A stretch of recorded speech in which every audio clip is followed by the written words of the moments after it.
So I've been traveling all day. I'm very tired.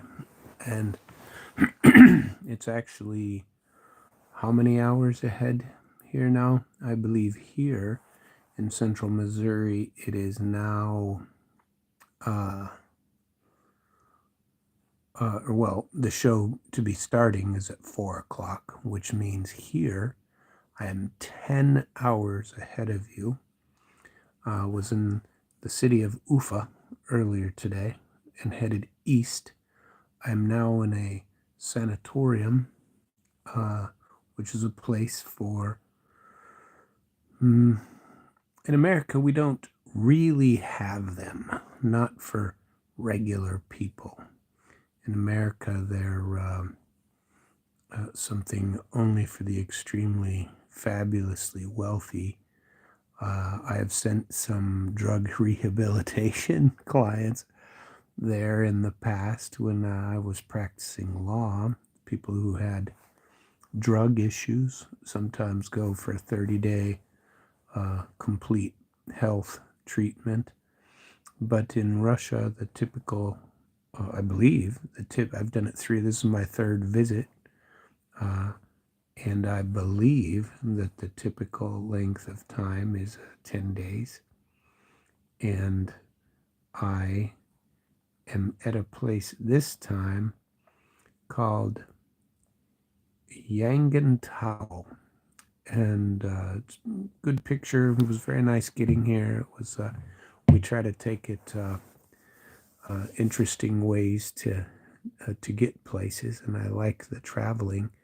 And it appears that going live is actually working, and I am able to pull this off. I hope that the sound is good. Where would the comments show up? I want to make sure if the comments show up that I can address them. Looks like we've had one person say Dobry večer, good evening. Don't understand anything, but you're going to watch anyway. The reason I'm doing this in English is because I want my show to be able to be translated into, well, not translated, to be broadcast in English for my radio program in Missouri. And I'm extremely tired because I've been traveling all night, and I'm not even sitting anywhere. I'm laying down, and I wanted to spend this. If you're listening to me on damradio.com, this is going to be an hour and a half. I'm going to give my impression of things in Russia that I have seen over the last 5 to 10 days. It's not going to be little political. I'm not going to talk much about politics. I am going to talk about everyday things and tell you my thoughts on that end, and hope that you will follow me on my YouTube channel, which is at Samuel Trapp. You can listen to my live shows on damradio.com. And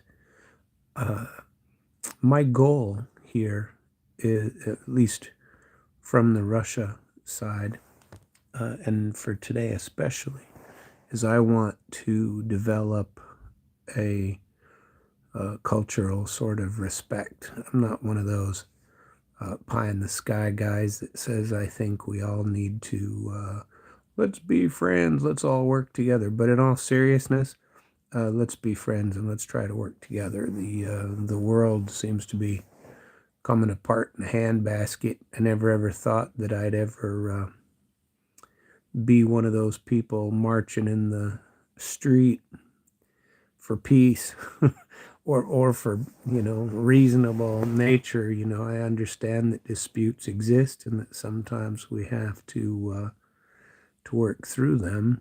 I am very glad that the sound is coming out well. Thank you for posting that. I would like some support on this. Maybe it's an equipment issue. I don't think so. I have plenty of memory. The Wi-Fi signal seems to be fairly strong. and it is allowing me to broadcast. It hasn't cut me off. So, and I'm not sure how long it will allow me to do so, or if my tablet will allow me to record something for as long as I would like to. But my plan is I'm doing this currently, it's about 9 p.m. Where I am located, and I would like it to be broadcast on damn radio, or so that my producer and my well, the boss of the station can upload this or just play it live from there. You can, and it's an automatic way to do it. They sometimes get recorded. We're still developing it. The station's only been around for 3-4 months, and we're still growing. There's a great list of talent there, excellent people. I was reading in our notes that we speak amongst each other that there's going to be some election night coverage. We have some very good political minds that pay attention to these things, and on damn radio. And Jonathan J.R. Hartenstein has been a friend of mine for, I don't have many, how do I want to put this? I have hundreds and hundreds of acquaintances and people that I know, and people that know me or know of me, and people that I know of. But the amount of friends that I have, I can count them basically on no more than two hands, probably only one. And I definitely consider JR to be among the top people on the planet. I don't always agree with him on some of his political views, but that's part of the beauty of honoring and respecting each other's propaganda that you want to throw out. And he lets me have my opinion. I let him have his, and I respect that. And I would never tell him what to think. I might try to convince him to think a different way. And if I'm mistaken, he'll call me out on it. If anybody ever wants to call me out on something and tell me I'm wrong, I'm happy to listen to that as well.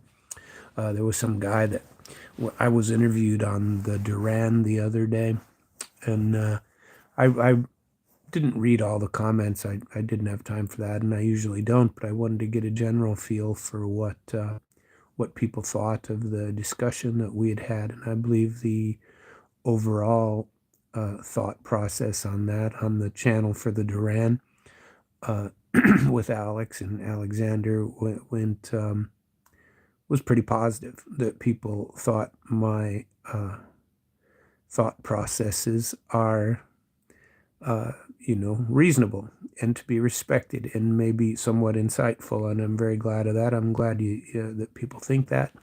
And if you don't, well, take it with a grain of salt. You don't have to listen to me. There's nobody requiring you to. I appreciate it if you do. And my opinion is should be honored just as much as I will honor yours. I always honor other people's opinions. And I think that's missing in the world today.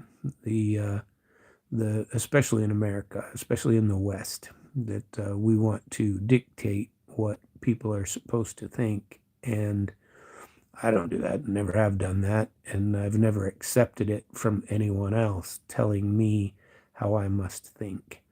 And I thought I would spend today talking about my trip, how it came here, giving somewhat of a deeper impression of what I've discovered, the changes that I've seen since I've been here. Like I said, this is my third sanatorium that I am visiting in Russia. I like it. I think it's something that should be done on a regular basis if you can possibly do it. And people look at me like I'm a little strange, and maybe I am, but coming to a Russian sanatorium is not something that you get to do every day. Well, this is my third time, so I kind of like that. But that tells you what I think of it. It is not something that will break the bank. When I started this discussion about the sanatoriums and sanitariums, depending whichever one you want to use. Sanatorium, I think, is for loony people. Maybe we don't want to use that word. Uh, or is it the reverse? I don't know. But either way, they call it's a place for health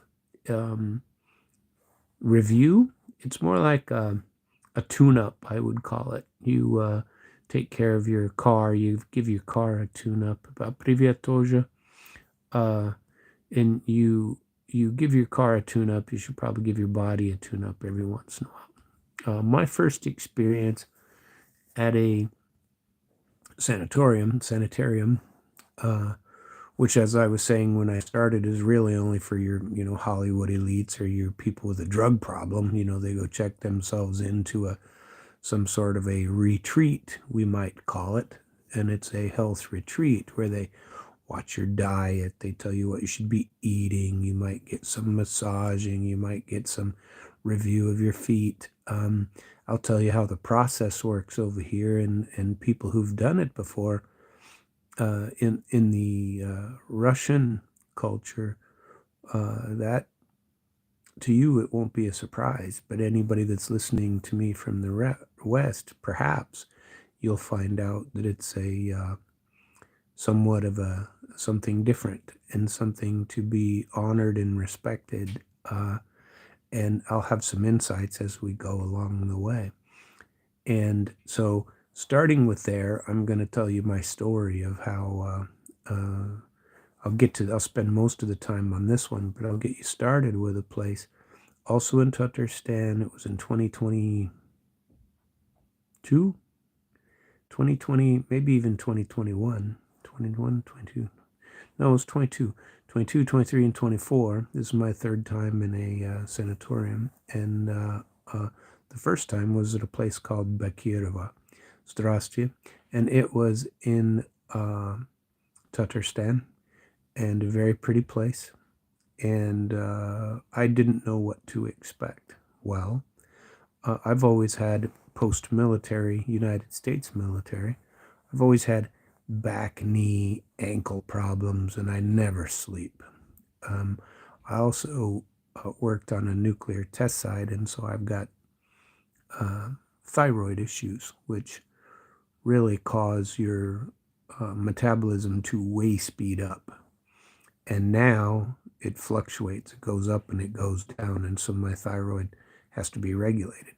So those are the only real issues that I have. I only say that because otherwise I'm generally healthy. I've always been a bicycler. I bicycled. I've been lazy about it recently, but I've only done it a few times this year, in fact. And that is a little bit distressing to me because that is how I usually got the bulk of my exercise. But I've been too busy running around too much to get that done. Anyway, when you come over, they start to give you a checkup. I had been recommended for back surgery years ago, never went through with it, and it was only a few years before that I had been recommended for back surgery, and I avoided it. And then when I came over to Russia, in America, I always felt like the doctors were, yeah, we can fix you. Let's put you under the knife and we'll fix you. Well, I've heard horror stories about the fixing that takes place when you mess around with your back, and especially your lower back. And so I didn't do that. I jumped out of helicopters in the military. I was a Billy Badass, or at least thought I was. And the air assault qualified, rappelling, outran everybody. I used to be pretty healthy, and always into bicycling. In fact, I did more bicycling than running, but in the Army, running takes precedence over biking, and so I did that. But sometimes when you're a smaller guy like I am, and you're running with 70 pounds, 80 pounds of crap, carrying a weapon and doing it in hiking or Army boots, well, sometimes it doesn't go so well. So I have those problems for the rest of my life for abusing my body. Anyway, they had recommended surgery. When I came over here, my main goal, when we decided to go to Bakirva, was to try to see what sort of treatment they would request and provide. And so I, when I went in, they have you do a check. You can't get in without getting the right paperwork and check up, and there's a fee, and it was a minimal fee. We'll get into the fees in a minute, because in America it would be astronomical and nobody could afford it. Regular guy like me could never afford it, right? And at any rate, I had to get a series of checkups. I had to turn in a urine sample, a blood sample, a stool sample. I had to get x-rays. I had to get a skin review. Doctor checks you out and says that your skin's okay. They do a lung fluorography to make sure that you don't have tuberculosis or anything like that. And so I did all of those things. And I'm sitting there going, no, what do I care about all this stuff?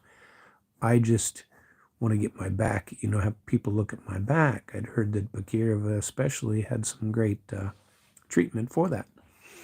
And so the comment was, well, when you check out your automobile, you check out your entire automobile. We're going to check your entire body, and we're going to check out your, your what's it called, your colon. We're going to when you get older, as a man, those are your danger points, and they want to check them out.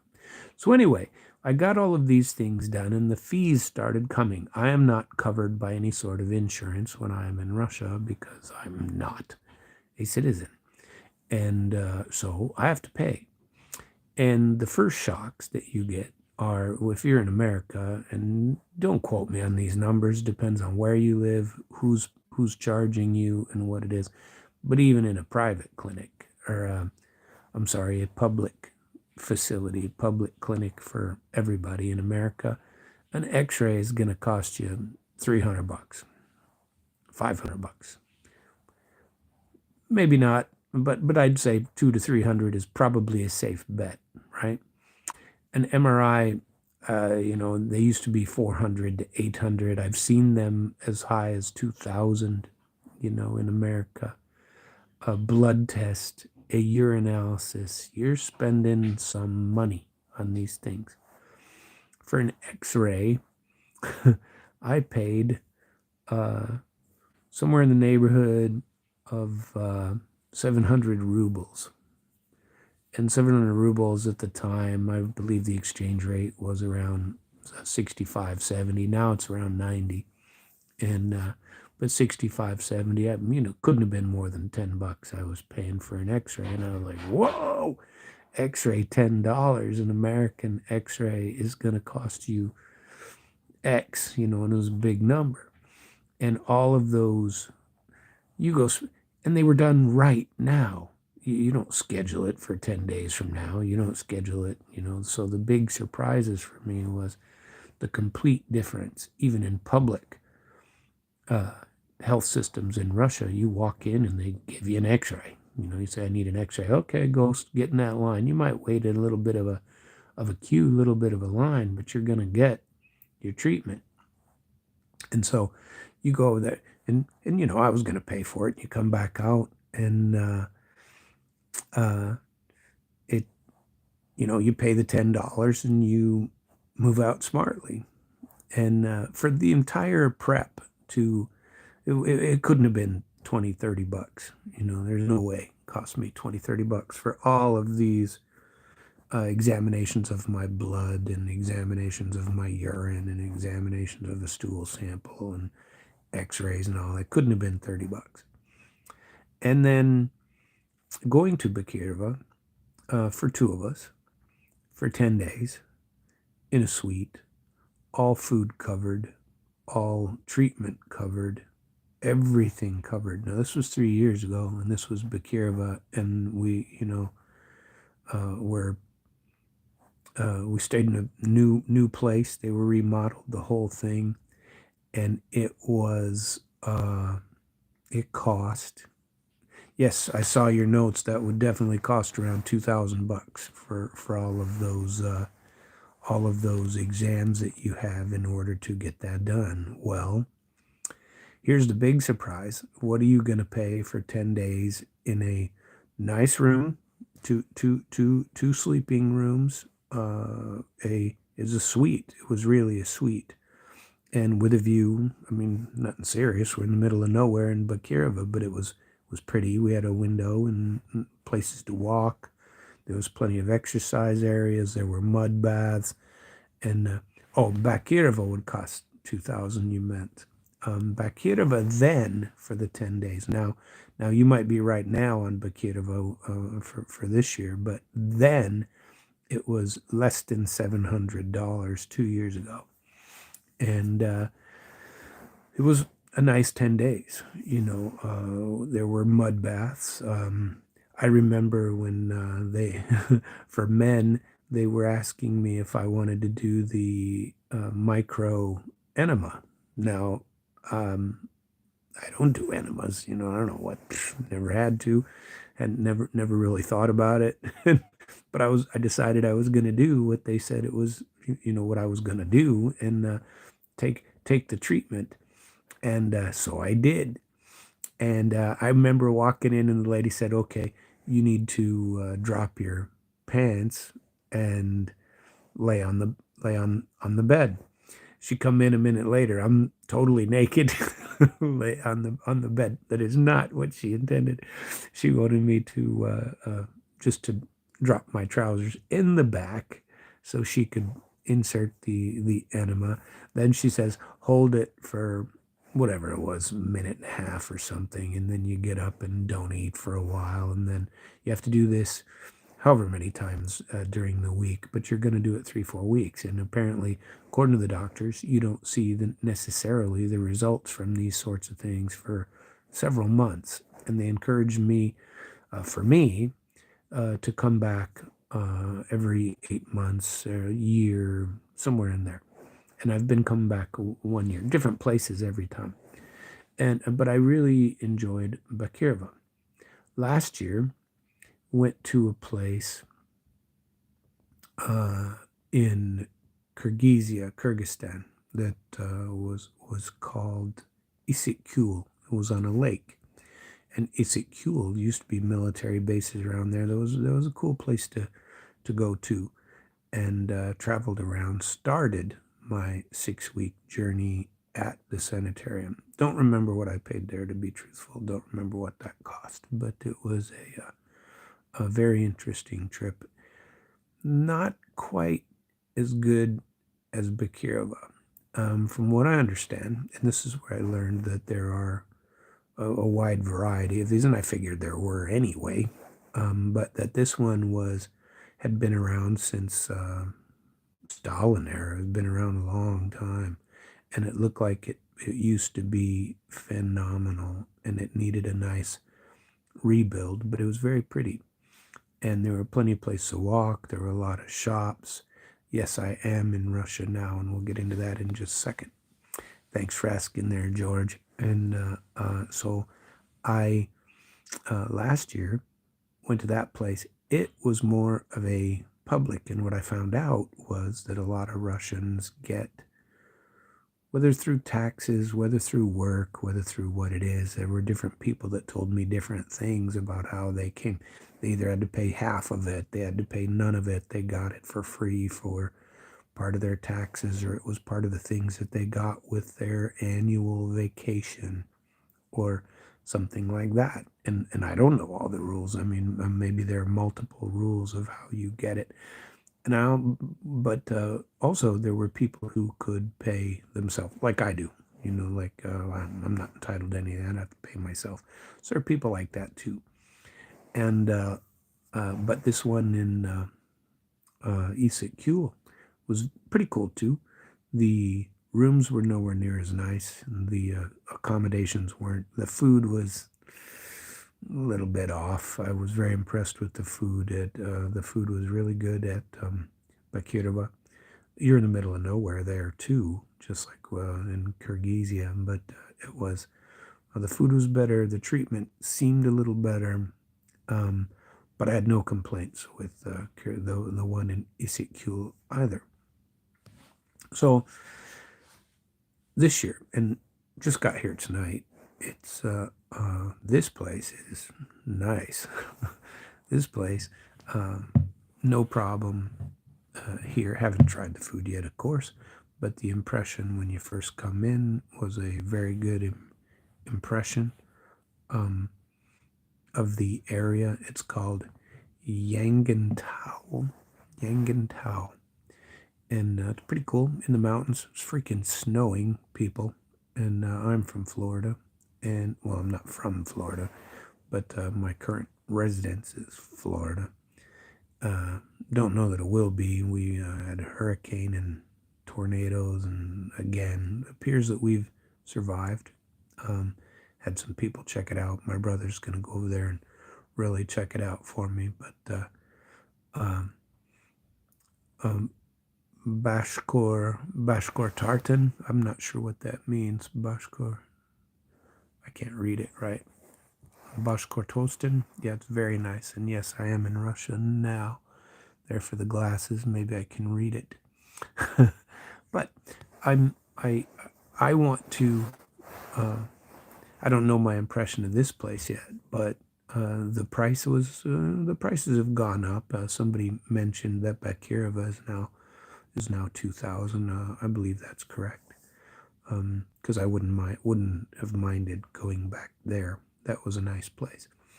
And but the same thing with the treatment. I had to go get the X-rays and the things, and you go get them in a day. I've spent the last 3 days wandering around Naberezhny Chelny. After this 10 days, I'm going to head to Kazan for the BRICS conference and do some reporting from there. I'm still working, I'm trying to keep on top of the work that I have from, my job, my business that I run in Missouri, and I want to stay on top of my radio programs. And as I said, that's part of the reason that I'm doing this today, because I'm going to upload it it's going to automatically upload to the internet, and then I can just have Jonathan click on it and replay it at damradio.com. I would encourage you to go to damradio.com and check out some of the other hosts that are providing information. I listen to them when I can myself. I like to listen to JR almost every day. Sometimes he's a tiny bit extreme for me, but if people are gonna, when Hillary Clinton was talking about deplorables, she meant people like JR, who it's nonsense. He's not deplorable. He's a very wonderful person, and but that's who people call deplorable, because it would make me deplorable too, because you don't just get to tell me or threaten me to make my opinion a different opinion. That is not how it works. And on that note, I'm going to get back to what people have been. I try to talk to people. I went to the Museum of Vladimir Vysotsky in Naberezhny Chelny yesterday. And I was looking for something to do, had a couple hours, not a whole lot of time, and then found out they had a history of the city of Naberezhny Chelny. And I wanted to go. And I thought, that would be cool. I want to find out more about the history. We were driving down the road in a Yandex car, and there was a picture or a kind of a portrait of a guy on the side of a building. I don't remember his name, but he seemed to be a younger man. And I said to the Yandex driver, I said, "Who's that?" He said, very famous person from Naberezhny. And I said, well, I assume that is a recent famous person or one from history a long time ago.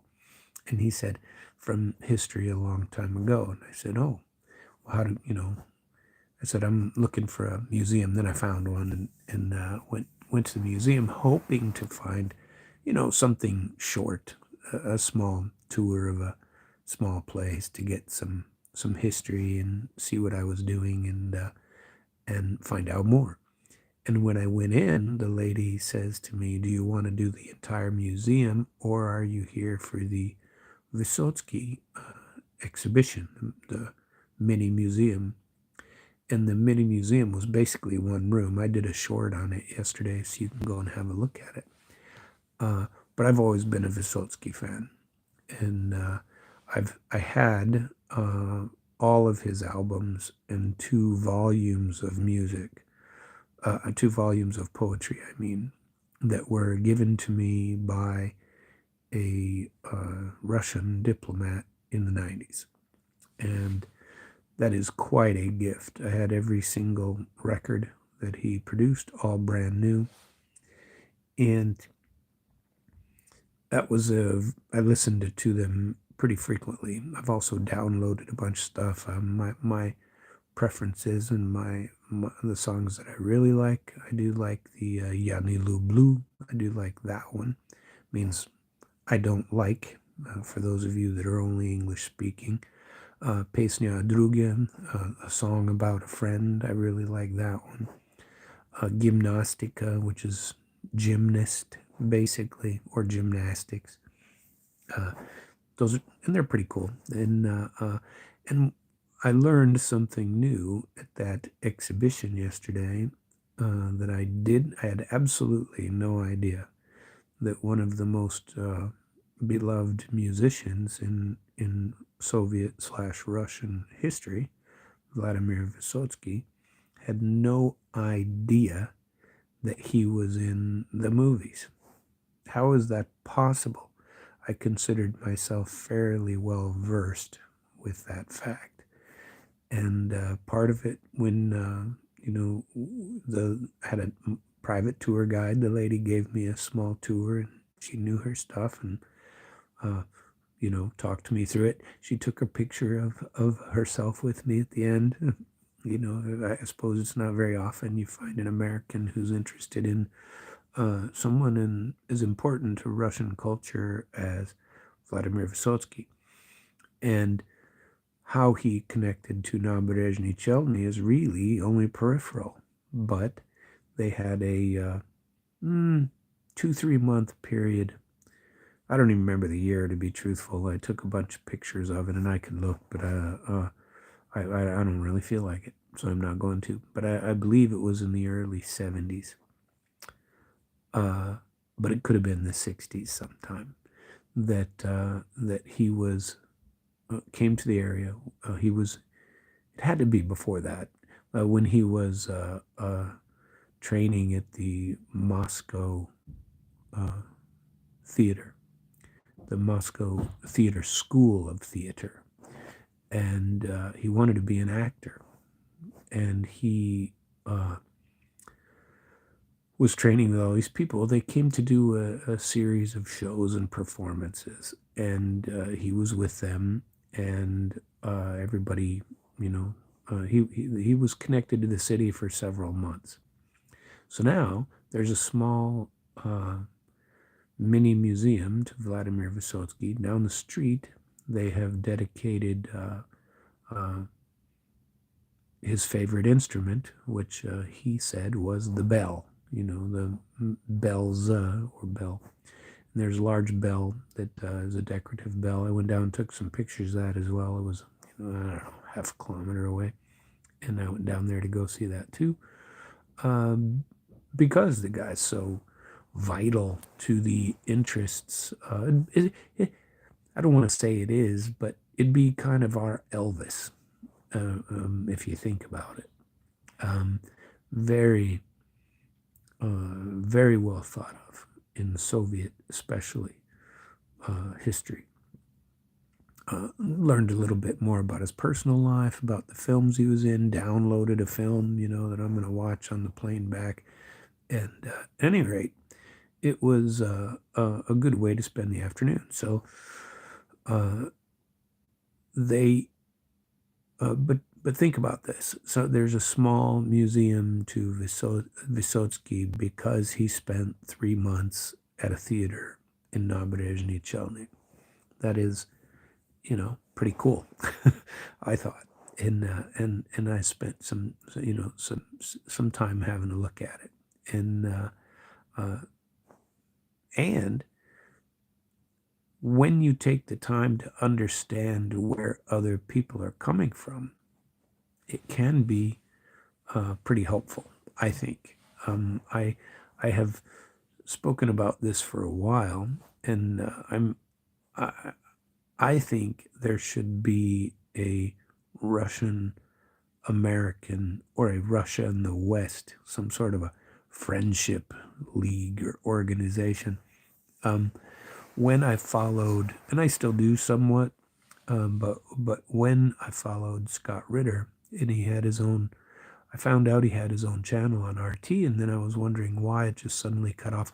I found out a lot more about that later, especially after they've charged a bunch of the RT people with crimes. It's nonsense, and all that stuff needs to go away, and never thought I'd have to have my own country give them lectures about freedom of speech. And it's pretty sad that we have to lecture our own country on the First Amendment. And I just, Bill of Rights, where to go. And America is not all it's supposed to be right now. There's a house cleaning that has to take place. And but that's a topic for a different day. Today's topic is my impressions of Russia and some of the interesting and different things that I've seen even this time coming over. I told a little bit of a story the other day.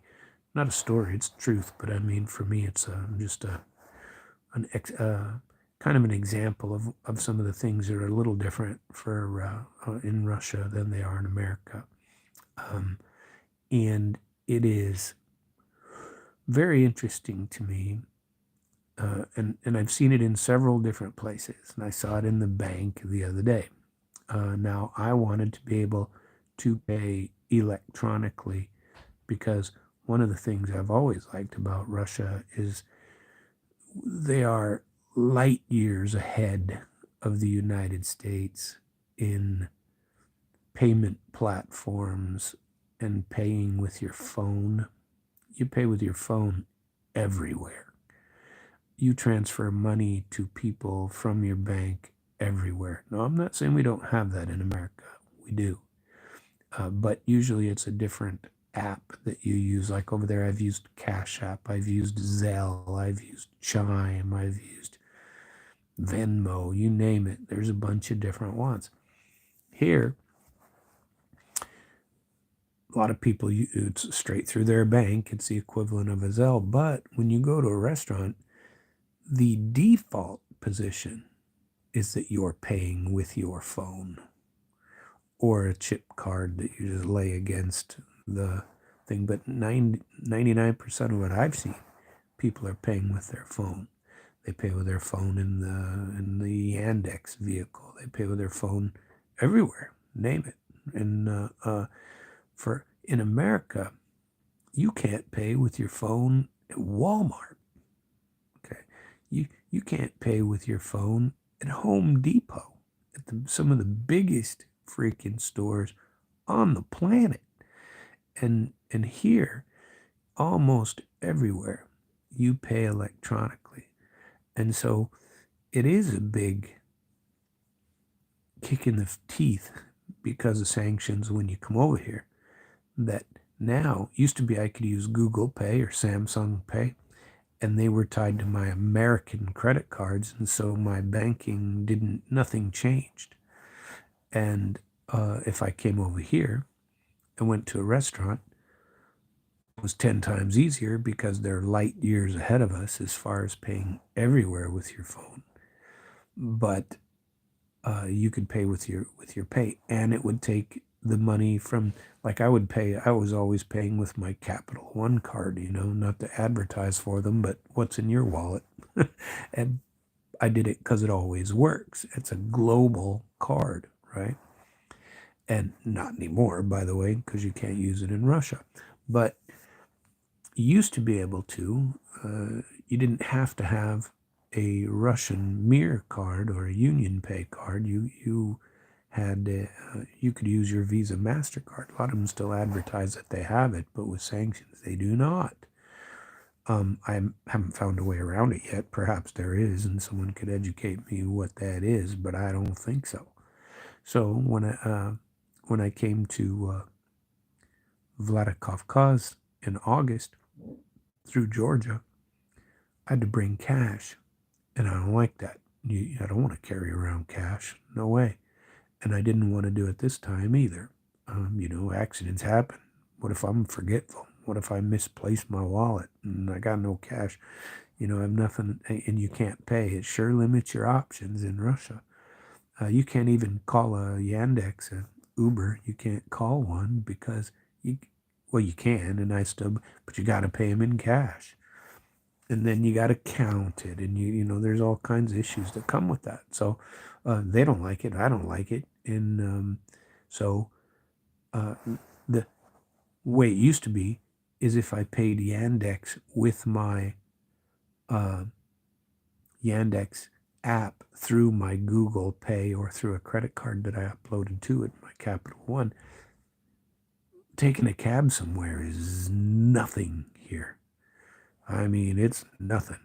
If you've ever taken a cab in New York or even an Uber in Missouri, Uber has helped out quite a bit. The prices have come down, but it's not uncommon to have a $30, $40 fare, depending on where you're going. But in Russia, you have some big ones, but the typical is $3, $4. That you're going to pay $3, $4 to go somewhere. And so you want to be able to pay with your phone because you're trying to we just go, oh, Jesus, $3, $4, forget about it. Here's a $5, we're done, because in America, we know that same trip would have cost us 40, and, but you still don't want to carry the cash, but you lose money if you can't pay with your phone. And so that was an issue. But when you go to the bank to get a card, I'm not necessarily entitled to have a bank account. I haven't really figured that out yet, but I wasn't really going there. I asked him if I could have a card, and it's equivalent of a Cash App card or a Venmo card or something like that. It's just a debit card that you put your money in, and it allows you to download the app. And now you have a way to electronic pay, with your Mir card. And so you pay with your Mir. Mir means peace or world or both. And so Mir is the payment system that is typical here, although Union Pay is also one that you can use here. I haven't tried that one yet. So couldn't find a card in America. I wanted to try to see if that was one way to avoid sanctions. So far, I haven't figured that out. Hoping we get rid of them anyway, that somebody comes along, because people, like I said in the other podcast from 2 days ago, if you're not paying attention, these sanctions we're going to destroy ourselves with our own sanctions, and Russia's living pretty well, which I want to get into now. So going into the bank and taking care of that, it was quite the process, because it'd go to one window for the cash, another window to get the card, and another window to get the money put on the card. Interesting. Always a form, always wait. And it was Sberbank. Somebody told me later that, there are a lot more progressive banks, maybe, that don't do it. I don't know. I wanted to go to one of the biggest ones and make sure that I was able to have a card that's going to work everywhere. And it was the only one open on a Saturday anyway. And so that is how I got in to go and do it. Now, there are always, pleasantly surprised that I can speak Russian. Sometimes I'll get a little bit of a giggle because my accent is off, or I use the wrong word or the wrong ending. But, I get along just fine over here. And most of the time they understand me. I've had a couple of people, I don't get it, say it again. So I do have to do that from time to time. But most time my Russian is pretty well received. Now, I wanted to talk to you about the growth in Russia. One of the things that the American media is pumping down everybody's throat is that sanctions are working, that sanctions are bringing Russia to its knees, that sanctions are forcing Vladimir Putin to do things that he doesn't want to do. Well, I think it has forced him to take a different view. Did he want sanctions? No. Did anybody else? No. If you listen to my program on the Duran, the interview of me on the Duran the other day, my thought process is this was coming anyway because the rest of the world is tired of the way that America is attempting to run the ship and to require everybody to fall in line. But those days are over. Putin has said that, Lavrov has said that, Jaiken Shah has said that. A lot of people have said that the days of one world, one power ruling the world is gone. We're not going to allow it anymore. So, and that was going to happen anyway. But the other point is, sanctions do not work long term. Okay, if you really intend to do something, telling someone no, try it with your kids. No, no, no, no. If somebody really wants to do it, they're going to do it anyway. The stick and the carrot. Do you beat them with a stick or do you offer them a carrot? The stick works far less than the carrot, and the stick is the sanction, and the rest of the world is tired of the stick. So, because it's America sticking it to everybody else, and if you don't see that, you're blind, and you're not paying attention, or you're one of the idiots that are pumping this down everybody else's throat and trying to claim that sanctions are the way to run the world. They are not. And the rest of the world is tired of it. And more importantly, they do not work. I'm in Russia, and now my first experiences in Russia were in the 90s, okay? And it was a mess. I remember coming over here, and the things were the same, but different.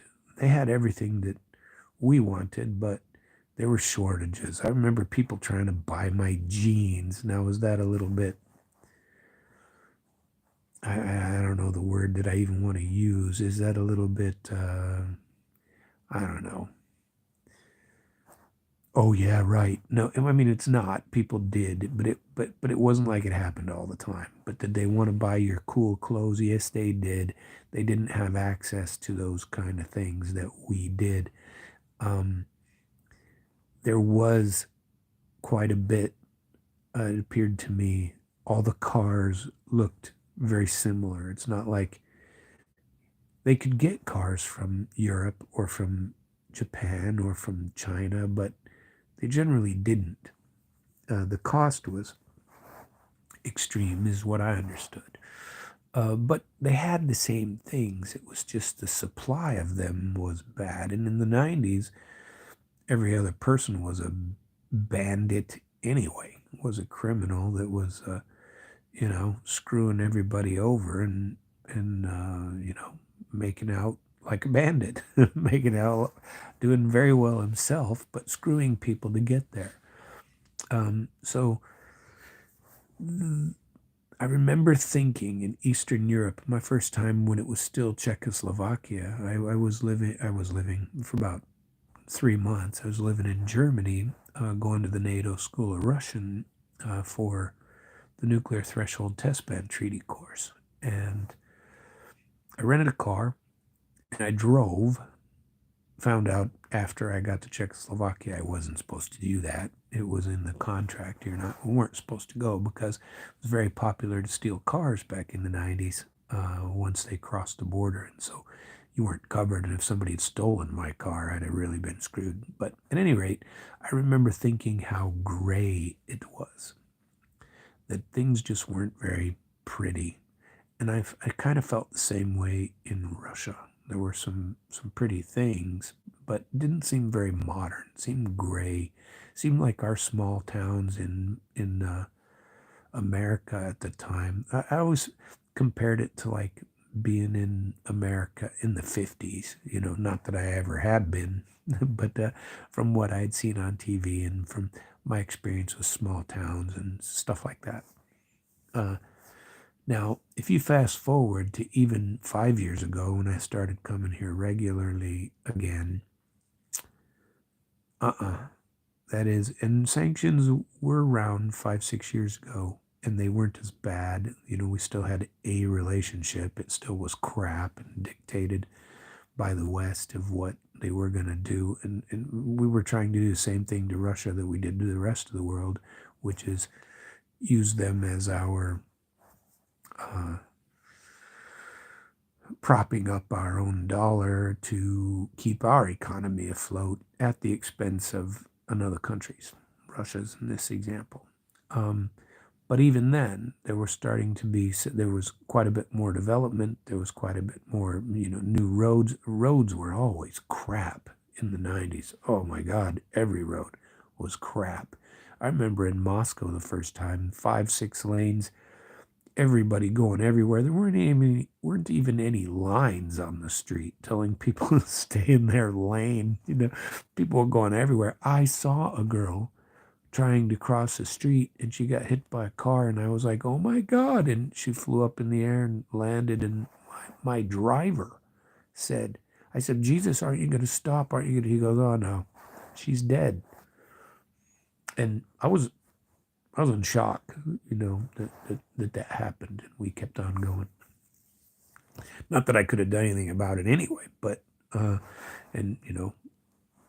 doesn't. Maybe it does, but the roads are all the ones I've been on, generally pretty well, and they are all being redone, rebuilt.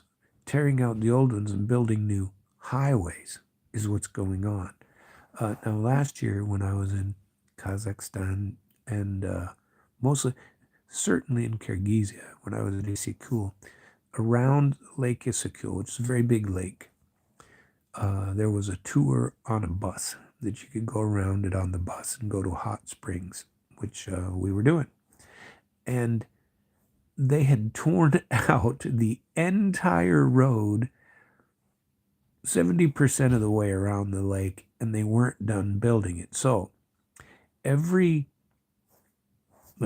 6, 7 miles, there'd be a big culvert and a crossing, and they're building a new crossing and a new bus stop would be there, but they tore out the road all the way around. And I remember thinking, and this is a big difference, because in America it doesn't quite happen this way. And obviously it depends on what the project is and how big it is. But take the project of tearing out it was an all-day trip, and I don't know the exact miles, but call it 150 miles around Lake Isykyul. And I don't know, it could only be 100. I have no idea, so don't tell me I don't know what I'm talking about, because I really don't. But it was a long trip. It was an all-day trip going around that lake, and on roads that weren't that great. And a lot of them were torn out and were being repaired. But they tore out the entire road and were doing the entire road at once. Today, it took 6-7 hours to get here from Naberezhny Chelny to the sanatorium. Same exact thing. They're building a new, very nice road. It's going to be 2-3 lanes across in each direction. It's been very well done. But the entire road was torn out for, I don't know, 100 miles. And I'm making that number up too. I don't know, but it was a long way. And I'm sitting there going, now, why would you do that? Why wouldn't you tear out 2 miles, fix it completely, tear out the next 2 miles, fix it completely, and keep on going? That's how it's done in America, is the way I've always seen it. You're not going to tear out Interstate 70 all the way across the state of Missouri and repair the entire stretch of it at once. You're going to go, here's a small section of whatever, 5-10 miles. I mean, sometimes it's a little bit longer, but it's not the entire stretch, hours and hours. So I wonder about that, if that's a difference and why they do it. And sometimes the projects that go nowhere, and you wonder if that has anything to do with what it used to have to do with, is corruption. So you were given an amount of money for an entire project. And I'm not saying it is. I'm just saying if you do it in that manner, the likelihood of having corruption is greater than it would be if you piecemeal it into smaller sections, because the culvert guy gets all his money for culverts all the way across. He wants to tear them out and put in culverts. Meanwhile, the people are suffering. They're not going to go anywhere. So I don't know the right answer to that, and I'm not what do they call those guys? A quantity surveyor? I'm not a quantity surveyor. I don't know what the best way is to do that, and I'm a decent project manager, or know how it works. And I think it would be far better to do a project in small bites than do the whole thing at once. And so I don't know, that seemed to be a bit different to me too. Wanted to I'm pulling up my notes on some of my comments that I was making in prep for the show. So medical treatment, vast differences. The Russians are way ahead of us technology-wise and pay platforms. The beauty of the country is developing phenomenally. We may be equal on that end, but sanctions are not paying off. America's got a lot of rebirth going on too. There's always a lot of construction going on. Always, our roads have been something to be proud of in most states and countrywide, especially the federal projects, for a long time. And so, but my experiences over the last couple of years, there's not anything to be ashamed of on the Russian side as far as having better road facilities and those type of things. I might have to put my glasses on to make sure I see my notes and make sure we get there. Let's see. There is my section comments that I wanted to talk about. Progress, I want to talk about the progress. One of the comments I made on the Duran show the other day was that people are thinking positively. One of the things that isn't happening so much in America is there are a lot of families. I listened to Vladimir Putin's speech a year and a half ago, whenever it was, when he gave his Vystuplenia, his appearance in front of the Gosduma, about focusing on the family and giving money to people that have more than one child. There are a lot of progressive things that are being done in Russia to focus on the family, including this you're not going to go pumping that LGBTQ crap down our throats in Russia.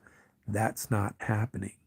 Can't tell you how many times I've been asked about that just in the last few days. Twice today that people ask me that. So when we think of America, people think of America as just a bunch of transgenders. Great. That's the impression I want to give. No, I don't have any problem with transgenders. You want to be transgenders? More power to you. Just don't go thinking that you're better than me or that my entire country is a bunch of transgenders, because we're not. And I don't care. You want to be? Go ahead. It's just not how I want America to be portrayed on the planet. I'd like America to be portrayed like me, to say, I don't care what you do in your own, what you do with your own freedom to be who you want to be. I'm okay with that. You be okay with mine, and stay out of my kids' heads, and don't try to make my kids think that what you do is better than what I teach. You want to be who you want to be after you turn 18, you go right ahead. Until that time, you are under the control, or should be under the control, of your parents. Maybe that's extreme. I don't think so. And people don't like to hear that, depending on who they are.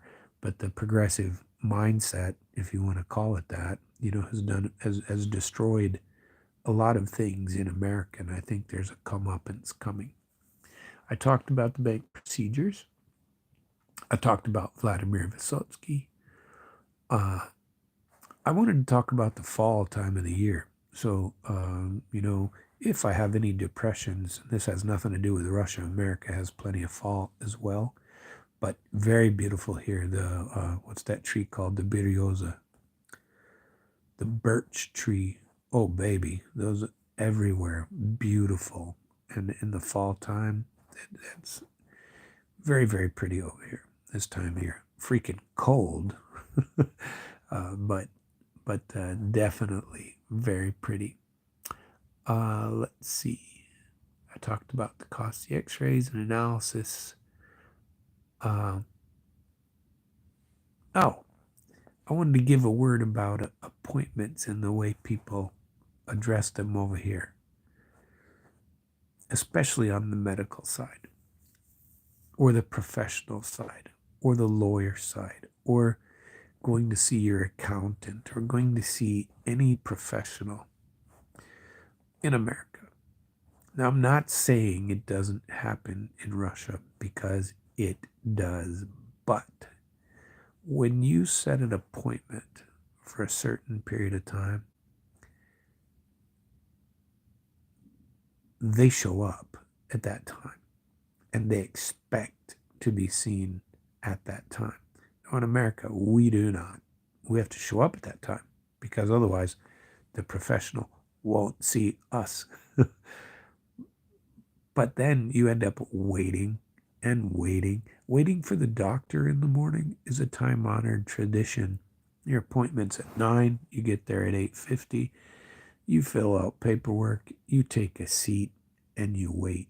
And then maybe 45 minutes later, if you're lucky, someone will pull you in and put you in a room where a nurse will do the same thing. Take your input, talk to you a little bit about what's going to happen, and then they will leave and you will wait.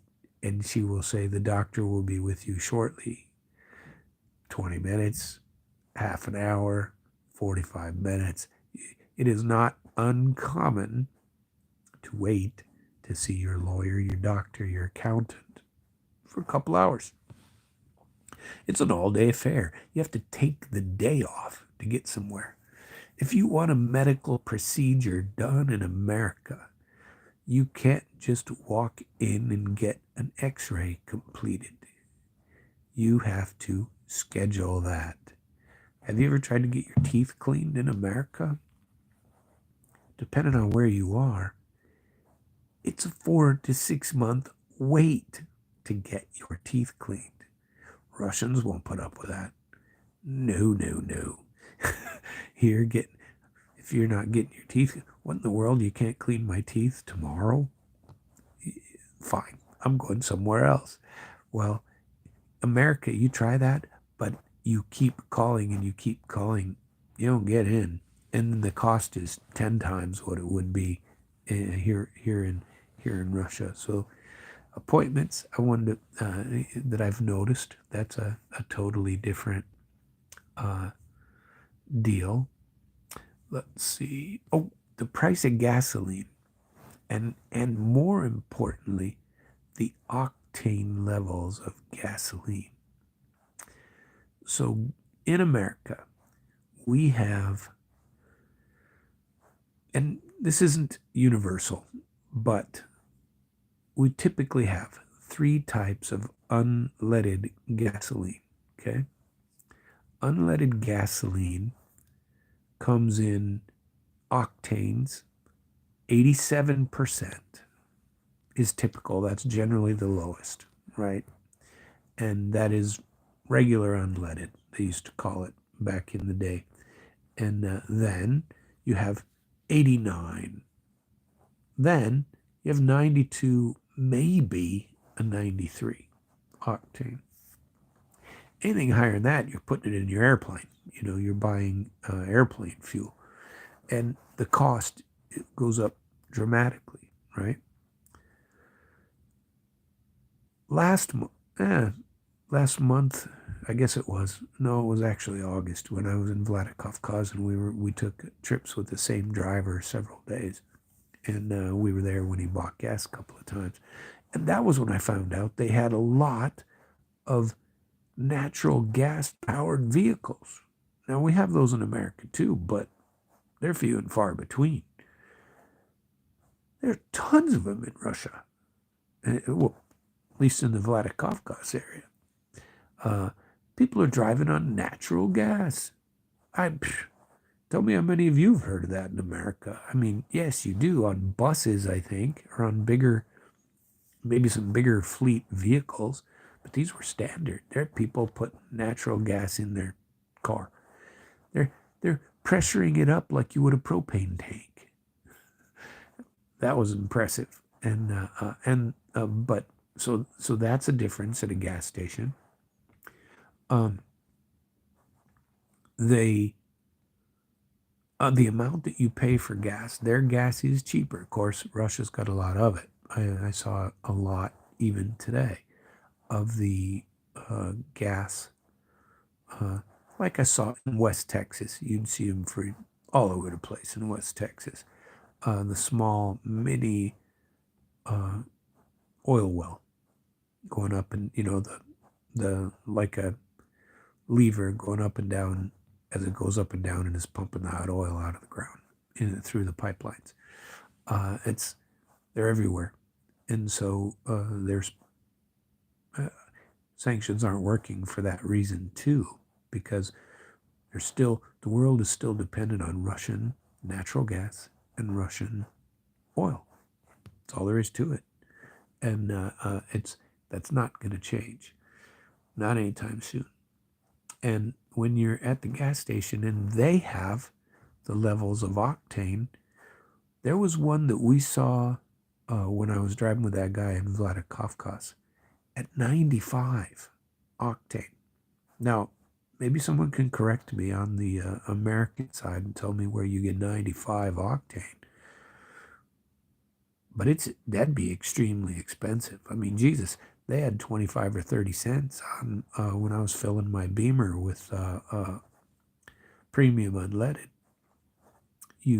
That's 30, 40 cents more a gallon.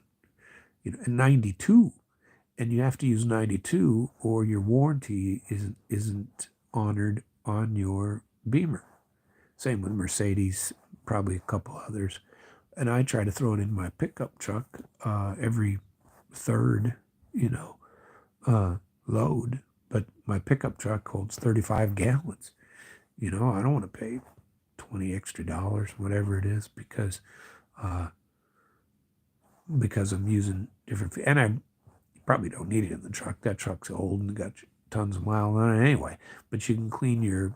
I don't know what a lifter is, but I've heard that's what it cleans.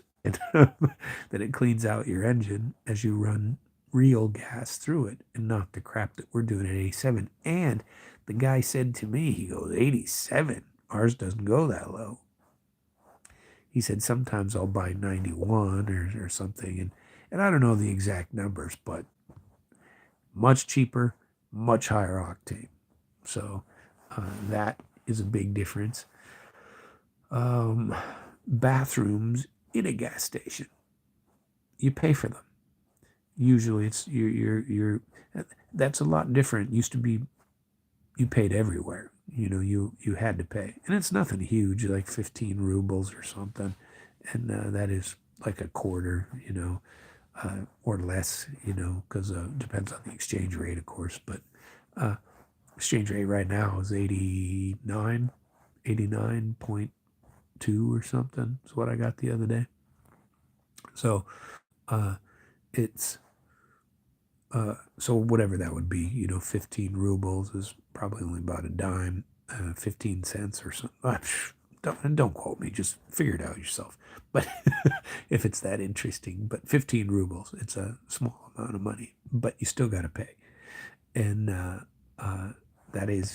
that's another big difference. What else did I have that I wanted to make sure to get to on the Russian side as far as travel and the road? Now, with the rebuilding of all of the roadways, which seems to be going on everywhere, they're rebuilding or constructing brand new apartment complexes for people to live. There's shortages of workers like crazy. They're looking for workers everywhere, at every level, in every aspect of society. They are booming. The demand is incredible. And somebody sent to me in response to my, or on some of the commentaries, I got a couple of emails after my discussions on the show with Alex and Alex on the Durant. Said something to me about the BRICS currency. No, I'm not positive what they're going to announce. They haven't. I anticipate that at the BRICS conference, they are going to talk about a global settlement mechanism. They're going to talk a system to compete with SWIFT. That I believe there's going to be a global legal. That's already, the work group is already in place, and many other work groups. And I hope to hear the fact that they're going to put more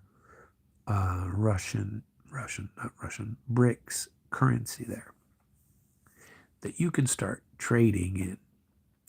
And I had a discussion with someone about this a little bit ago, a couple days ago.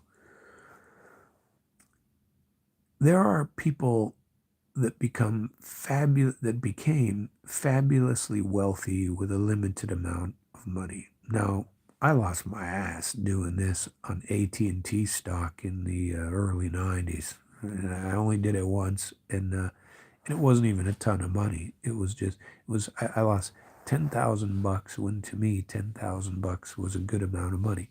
I also lost $10,000 within the same 3-4 month time period by sending it over to a Russian bandit who was going into business with, that robbed me, and I didn't hear from him again.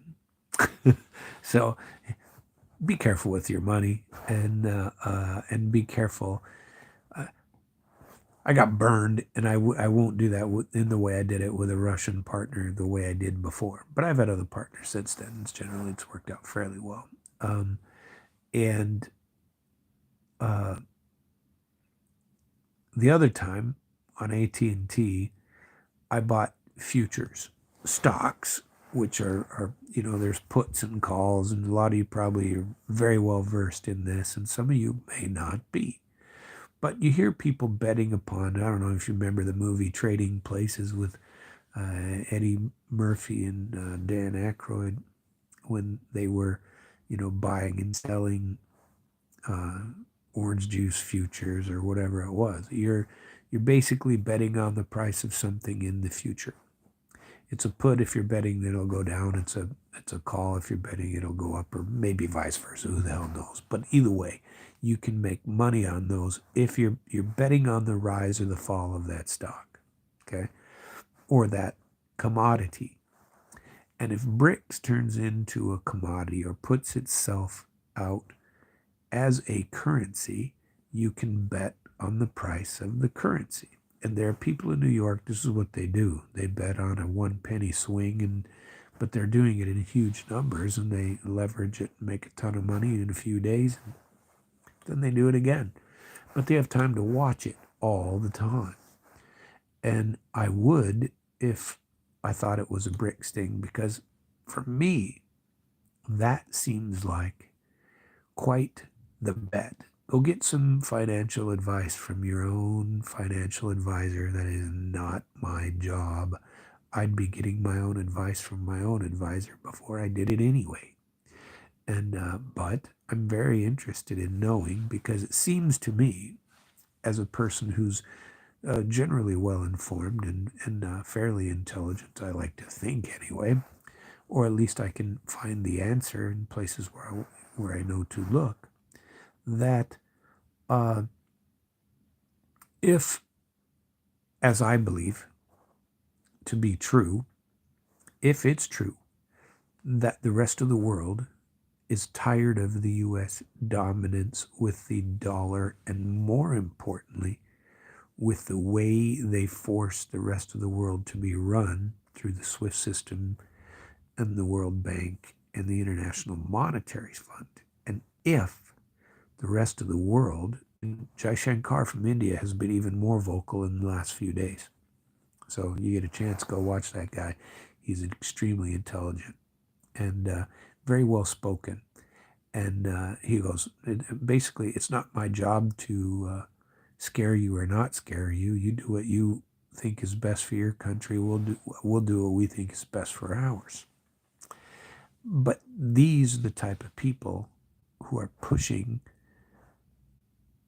the Lavrovs of the world, the Jai Kanshars, and the if I know I keep saying that wrong, I'm sorry. I really need to learn how to pronounce that. And the Vladimir Putins of the world are saying what they believe to be true, and the rest of the world is following along, or they wouldn't be following with BRICS, right?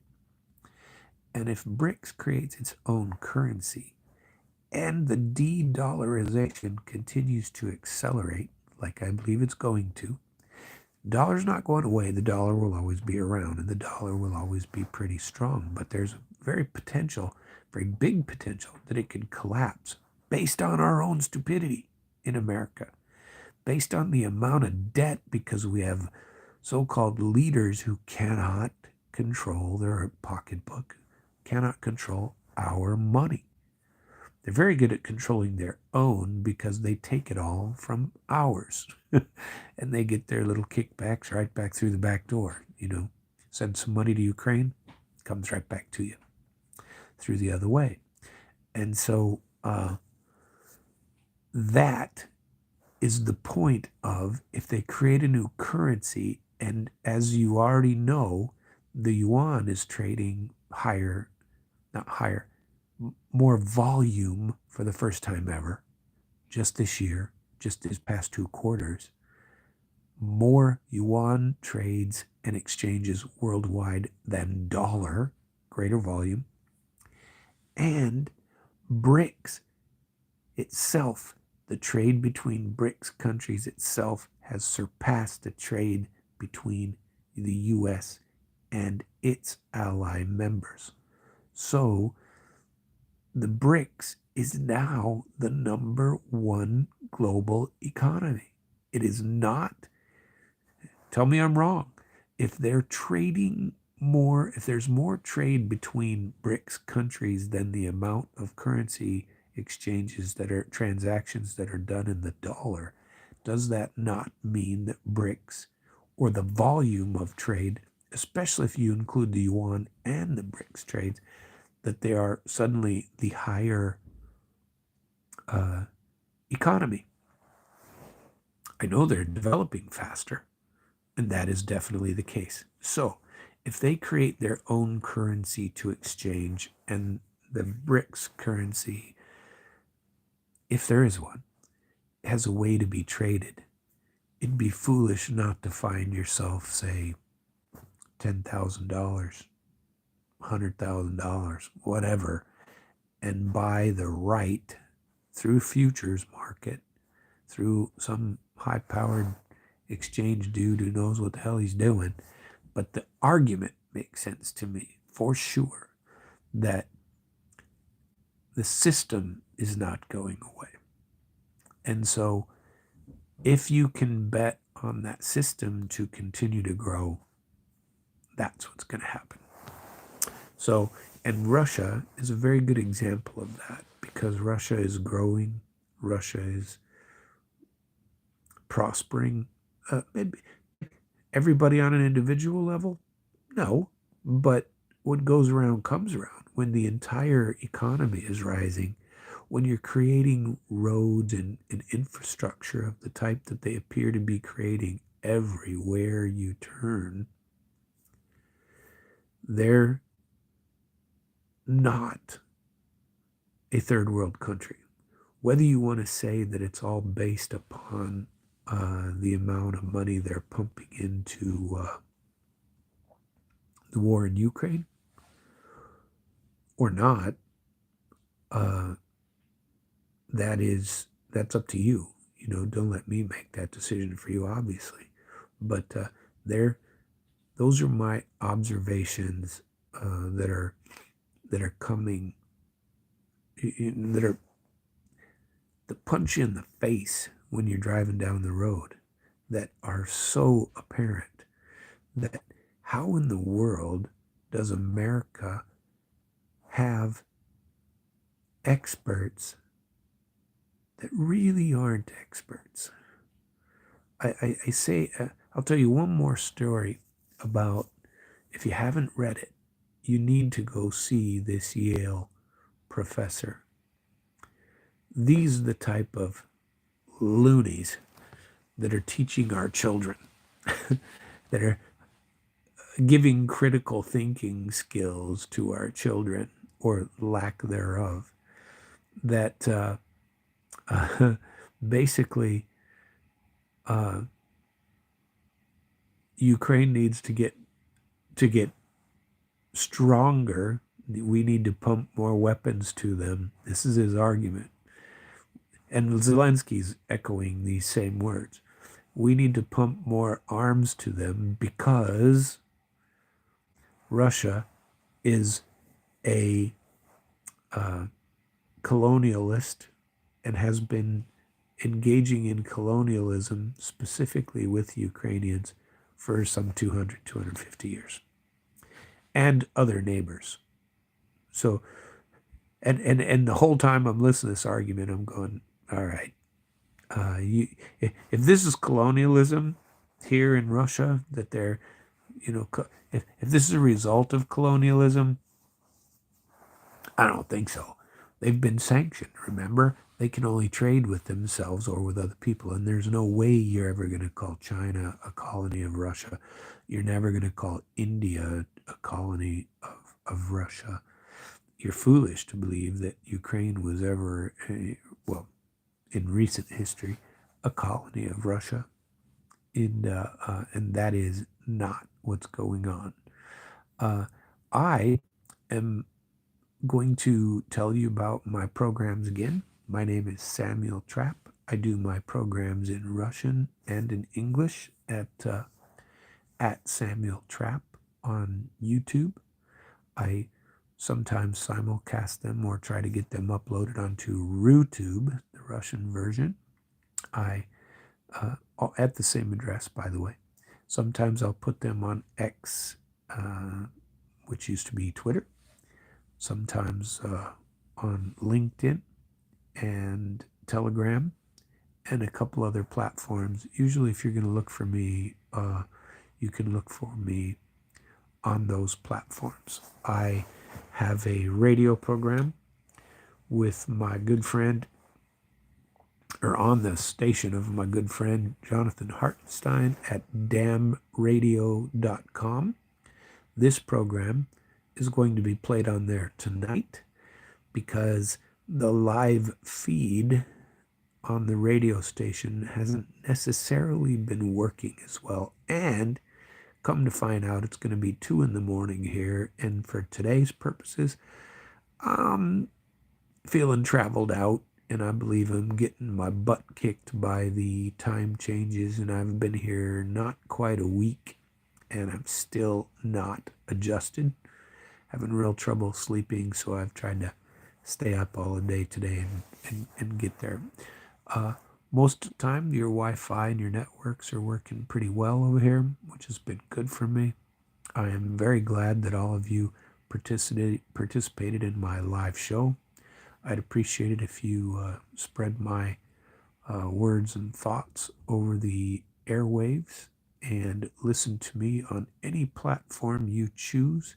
I would be happy to do interviews in Russian or in English with people that are of like mind, or even those that aren't. I'd be happy to be corrected and put in my place if I'm wrong about any of the things that I've talked about, or to discuss them.